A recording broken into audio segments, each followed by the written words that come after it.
হয়ে যায় তাহলে তো গোল হয়ে যাবে। অতএব তোমার কি করা উচিত, তুমি যদি প্রবলেম হয় এটা বল, দিস ইজ বল, এটা বল, এ গোলকিপারকে দেখ, গোলকিপার একে দেখ, একে দেখ, দেওয়ার পরে আমরা যদি 4-3-3 খেলি কোচ বুঝবে যে কোনটা 4-3-3 খেলতে হবে। তুমি প্রথমে তোমার দেখতে হবে যে বল কোথায়, বলটা যদি এইখানে আসে তাহলে তোমরা চেপে আসবে। কোথায় চেপে আসবে? এই পাশে চেপে আসবে, এই পাশে চেপে আসবে। আমি বুঝাতে পারছি কি বলছি বলো তো? কি বলেছি? বসো, তুমি বসো না।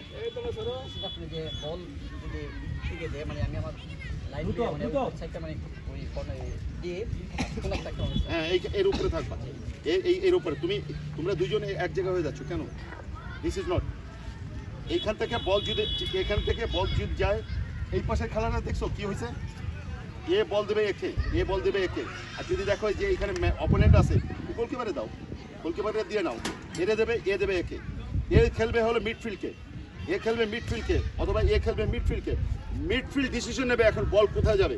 হয়তো অ্যাঙ্গেলে যাবে, এটা কি বলে উইং ফুটবল, উইংয়ে যাবে না বল আই পাস যাবে, এটা ডিপেন্ড করবে মিডফিল্ডের উপরে। মিডফিল্ড ডিসিশন নেবে যে বল কোথায় যাবে। আই পাস বলতে কি বোঝায়? সোজা, এরকম সোজা যাবে, যেটা আই পাস। আর অ্যাঙ্গেল পাস কোথায়? এখানে ডায়াগোনাল পাস, যেটা ডায়াগোনাল পাস। ডায়াগোনাল পাস কোনটা বলে? যেটাকে উইংয়ে বলটা দেবে, কর্নার ফ্ল্যাগে বলটা দিয়ে দেবা। কর্নার ফ্ল্যাগে বলটা যেতে গেলে আবার বুঝছে, কর্নার ফ্ল্যাগে যখন বল যাবে অনেক দেরি করে বলটা আউট হয়ে যায় কর্নার ফ্ল্যাগে। এই জন্য কর্নার ফ্ল্যাগে বলটা দিতে হয়, দিলে পরে তোমার উইং বলটা দৌড়ে যায়, বলটা ধরতে পারে। কিন্তু তোমরা বল দেওয়া হলো হয়তো এমনভাবে বল দাও যে হয়তো সে পাচ্ছে না, যার ধরুন ওইখানে উইংটা দৌড়াতে চাচ্ছে না। এই জন্য প্রথমে তোমার মিডফিল্ডে বল দাও, মিডফিল্ড ডিসিশন নেবে। তুমি 2 গোলে লিড করছো, মিডফিল্ড ডিসিশন নেবে যে এখন বলটা কীভাবে খেলবো।